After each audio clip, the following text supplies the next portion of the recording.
One thing, it seems to me, and this is not in any order, men a lot of times are looking for perfection. And some of them are looking for physical perfection, which is, so to speak, is flashed in their eyes constantly in unhealthy ways. Not necessarily pornography, although that is an aspect. Because a person who has an addiction or who spends time looking at that is not going to find any woman satisfying or overly attractive. In other words, they just see women in a utilitarian, as a receptacle for their desire to have sexual pleasure or something like that. That's a part of it. And I think in some ways also a part of the mystery of women has gone away. Women used to be mysterious in a certain sense because they were not forward. They had to be not, well, let's say, they had to be pursued. Well, not say chased, but they had to be pursued. You've all heard that expression, that he chased her until she caught him, which is there's something, and that was the mystery. It was kind of like an adventure to woo a woman, to court a woman. You hardly ever hear those terms anymore. And I think also a big problem, and I've alluded to this earlier or in other interviews, is just that they've seen too many breakups. They've seen too many unhappy marriages.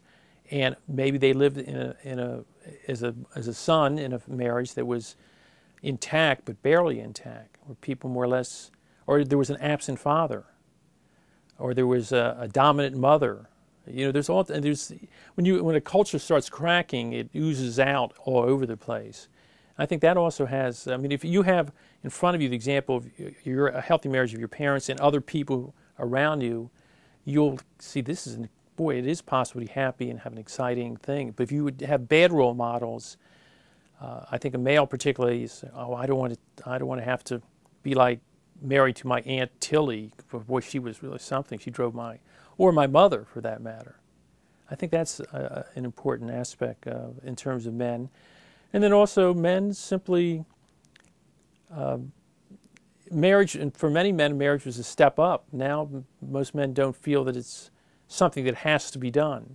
And there's a panoply of pleasures and experiences that are now available to men that simply weren't before. Before you went to high school, maybe you went to college, you got a job. After a while, you'd say, well, I want to form a family. You found a woman in the town or someone you went to school with, and you got married, and that's just what everyone did. Now you can do ski jumping or extreme Olympics or who knows what. I mean, the list goes on and on of all types of things that keep you busy and think you're exercising your masculinity.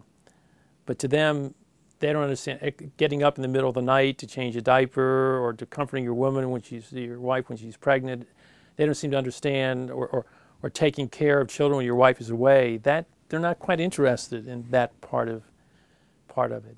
And also, a lot of men are, unfortunately, and you hear this, of course, from many married women, and sometimes it's the fault of the married woman too. But the man is out all the time making money. He's absent. Evenings, business trips. She's a football or a golf widow because he's doing those things. On the other hand, sometimes that's because the woman is demanding. She wants to have these schools. She wants to have the 25,000 credit card. She wants to be able to shop. She wants all those. There's a whole variety of factors that simply pre-contraception, artificial contraception, were not available to people in terms of limiting their generosity. And when a couple limits, we're not talking about natural family planning here, obviously, but limits their openness to life, well, they're damaging their marriage. And they're on their way to having an empty or dead marriage or one that's eventually split. So there's all types of factors that are, we're in, as they say, uncharted territory. But very clearly, you see statistics, they don't lie, in terms of illegitimacy, in terms of the number of divorces, and all types of things that simply were not there, let's say 50 or 60 years ago.